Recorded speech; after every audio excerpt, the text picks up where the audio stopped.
नमस्ते बच्चों, RSV group of schools के यूट्यूब चैनल पर आपका स्वागत है। मैं आपकी हिंदी अध्यापिका नरेंद्र कौर और हम आज फिर उपस्थित हुए हैं एक नए पाठ के साथ, पाठ 20 विप्लव गायन।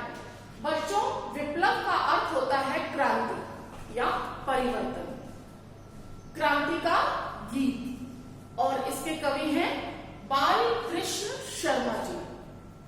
उन्होंने अपनी विप्लव गायन कविता के माध्यम से क्या संदेश देना चाहते हैं? वो यह संदेश देना चाहते हैं कि लोगों के अंदर जो उदासीनता, जो जड़ता आ गई है, उनको समाप्त कर उनमें गतिशीलता लाना चाहते हैं इस कविता के माध्यम से। इस कविता का पहले हम उच्चारण करेंगे, हम पढ़ेंगे, इसके बाद में इसकी व्याख्या समझेंगे।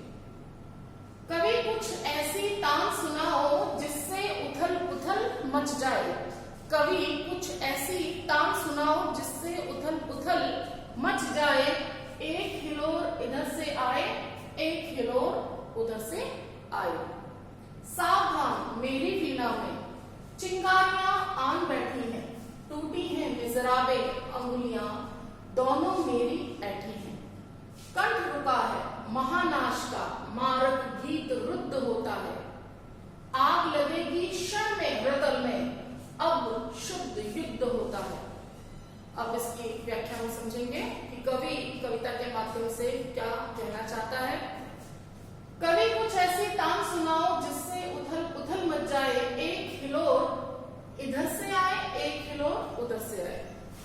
कवि अपनी कविता के माध्यम से ऐसे गीत गाना चाहता है कि वह चाहता है कि उसकी कविता सुनकर उथल पुथल मच जाए, यानी चारों तरफ क्रांति हो जाए और उसकी क्रांति से परिवर्तन आए। जो लोगों में जड़ता है वह समाप्त हो जाए, गतिशीलता आ जाए। एक हिलोर इधर से आए, एक हिलोर उधर से आए।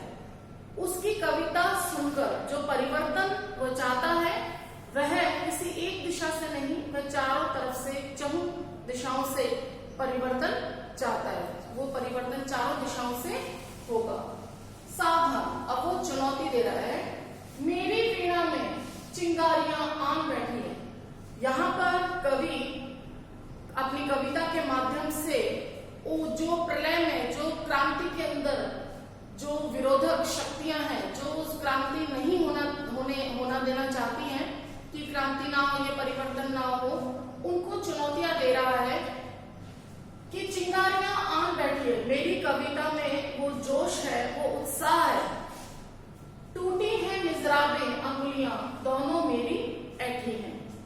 वह अपना गीत लोगों को, अपनी कविता जो है वह सुनाना चाहता है, उनमें परिवर्तन चाहता है, लेकिन वह जोश भरी कविता को उनके सामने व्यक्त करने में समर्थ नहीं है। कंठ रुका है, कवि कह रहा है मेरा कंठ रुका है, वह उस गीत को, उस कविता को नहीं गा पा रहा है। महानाश का मारक गीत रुद्ध होता है। और वह महानाश, जो प्रलय का जो गीत है, जो वह लोगों के सामने रखना चाहता है जिससे उनकी उदासीनता समाप्त हो जाए और गतिशीलता आ जाए, वह गीत गाने में समर्थ नहीं है। उसका कंठ रुक चुका है। आग लगेगी क्षण में रतल में, अब शुद्ध युद्ध होता है। और वह कवि ये कह रहा है कि मैं नहीं गा पा रहा हूं, मैं लोगों के सामने अपने भाव को व्यक्त नहीं कर पा रहा हूं, लेकिन जब मेरी कविता, जब मेरा ये गीत लोगों के सामने आएगा तो यह उनके हृदय में एक परिवर्तन ला देगा। आग लगेगी क्षण में, और एक क्षण में जब भी वो मेरी कविता सुनेंगे, मेरी कविता सुनते ही उनके जीवन में क्रांति आ जाएगी, एक परिवर्तन आ जाएगा, क्योंकि ये जो कविता है उनके हृदय से निकली हुई है। तो इस कविता में कवि की जो हमने कुछ पंक्तियां पढ़ी हैं, इन पंक्तियों में वह अपनी कविता सुनाना चाह रहा है, लेकिन अभी वो सुनाने में समर्थ नहीं है। बच्चों, कविता की आगे की पंक्तियां कुछ इस प्रकार है। पहले हम इसका उच्चारण करेंगे और आप भी पीछे पीछे बोलेंगे। झाड़ और झंखाड़ दग्ध है इस ज्वलंत गायन के स्वर से, रुद्र गीत की क्रुद्ध तान है निकली मेरे अंदर तरसे। कण कण में है व्याप्त वही स्वर, रोम रोम गाता है वह ध्वनि, वही तान गाती रहती है कालकूट फणी की चिंतामणि।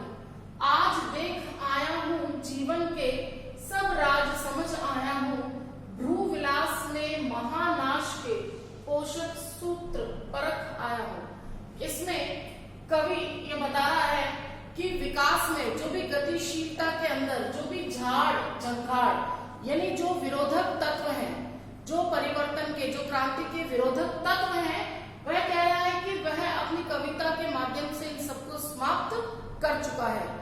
जो भी रुकावटें जो भी विरोधी तत्व हैं उनको इस कविता के माध्यम से वो समाप्त कर चुका है।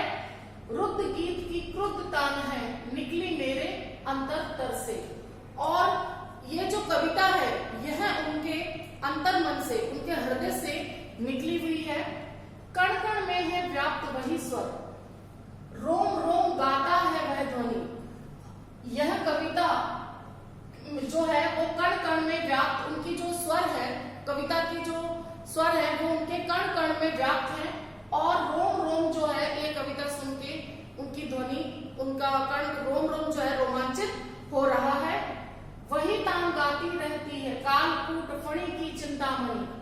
अब वो बता रहा है कालकूट फणी, फणी सांप, कालकूट फणी जो विषैला सर्प होता है, उस सांप के फन में जहर होता है, लेकिन उसी फन में क्या होता है, मणि भी होती है।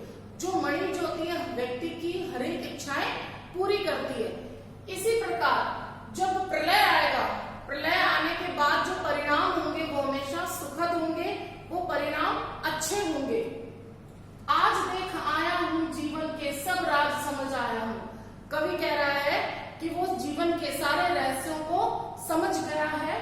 भ्रू विलास में महानाश के पोषक सूत्र परख आया हूँ। और जो भी इस प्रलय के जो सहायक तत्व हैं आज उनको उन्होंने समझ लिया है। इस प्रकार इस पूरी कविता के माध्यम से कवि बालकृष्ण शर्मा उन्होंने कविता में ये बताया है कि जो आज व्यक्तियों में दुनिया के अंदर उदासीनता और जड़ता व्याप्त हो गई है, उनको वो अपनी कविता के माध्यम से समाप्त करना चाहते हैं, उनमें गतिशीलता लाना चाहते हैं। धन्यवाद।